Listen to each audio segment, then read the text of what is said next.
You decided there's something you wanted so bad that you unleashed all your desire. You became obsessed with it.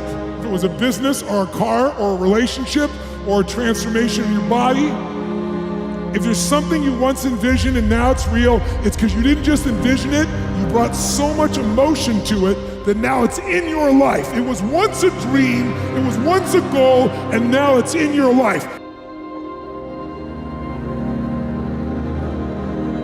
Because I know how hard I've played every day. I know how much I'm willing to bleed for my goals. So this is not about emotional austerity. This is not about grinding yourself into the dirt. First of all, it's doing something you love so that as you're grinding and going that hard, it's something that you just want to do. On the other side, because you're going that hard, that you just don't have the guilt that most people have when you take time off.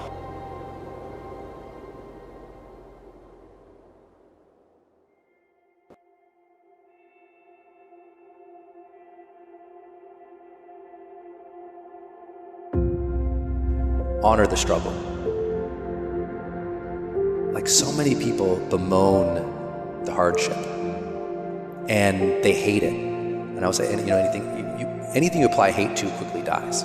You got a dream and you're hating the process, you apply hate to the process, the dream's gonna die. Be very careful of what you put hate or things to, and most people do that with hardship. And I've always seen hardship as like, I'm gonna honor this process. I'm gonna honor that this is difficult because that is precisely what's needed. But most people have strategies available, or they could get them, or you could create them. But the problem is you got a story. And your story is why it isn't working. And the story is, I've tried what? Everything. If you tried everything, you'd be fit. There's always a story. And what I tell people is, if you can just divorce the story of your limitation and marry the truth of your unlimited capacity, then the whole game changes. Deep and lasting fulfillment. The thing that as a human makes us feel good. The thing that we're all secret deep down, no matter what you tell people you're chasing, the thing you're actually chasing is fulfillment. You want to feel good about who you are. You want to feel good about your contributions. You want to feel good about meaning and purpose in your life. So those are the things ultimately that people are chasing. They think that money is going to give that to them, and that they're wrong. No limit people are human beings who take what they are and accept it, and don't tell themselves that somehow they're deficient because of anything about themselves. It's this idea of taking your life in your own hands and being the kind of person that you choose to be, and understanding that everything that comes your way is an opportunity, is a blessing. And it wasn't until I learned how to celebrate virtually everything that came my way that I was able to transcend it.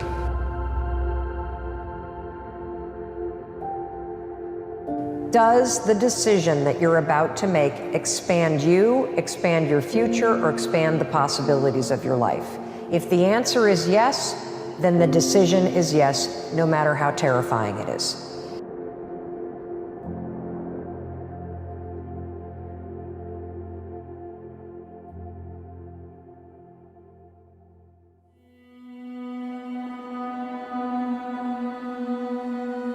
Have a mind that is open to everything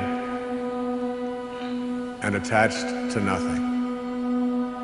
One of the central principles of my life is that no one knows enough to be a pessimist about anything.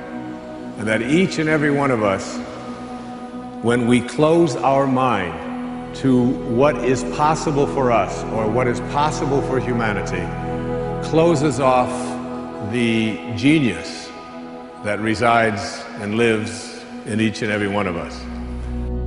Truth is, life will never be joyous unless you bring the joy. I really feel like that. So many people are waiting to have happiness, and they're waiting to well, maybe when my boss loosens up, I'll loosen up, or when she's vulnerable, I'll be vulnerable, or it's like we're waiting for something. I'm like, it's not, your life will never be what it is going to be unless you bring that thing.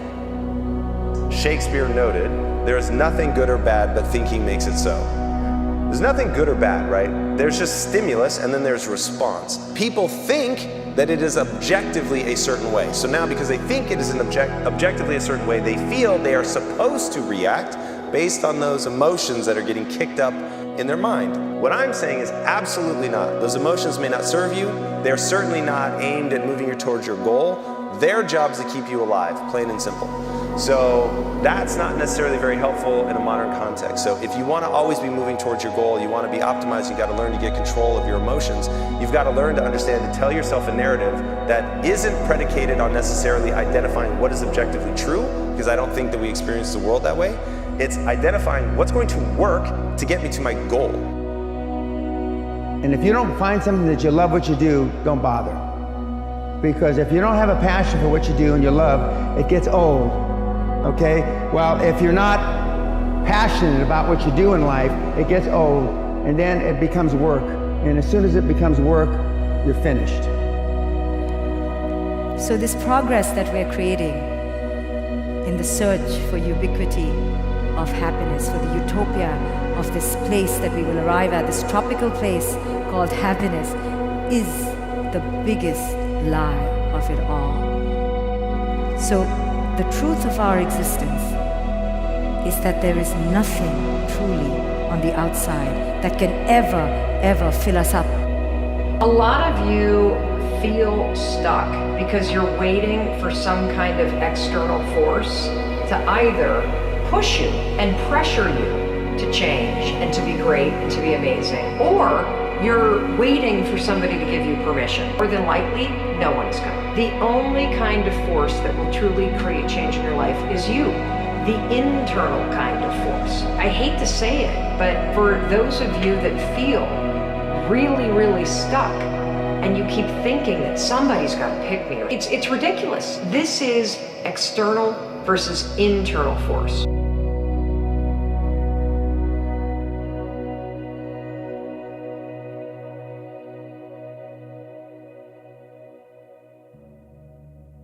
He said, then there are those who reach a stage in which they realize the futility of this constant striving, struggling for the things that perish, things which after they are obtained prove to be shadows. It is at this stage that some persons turn from this seeking for things in the outer realm to a seeking for them from God, taking the focus in my life off of the things, the accomplishments, the acquisitions, reputation, ownership, which we begin to identify ourselves as.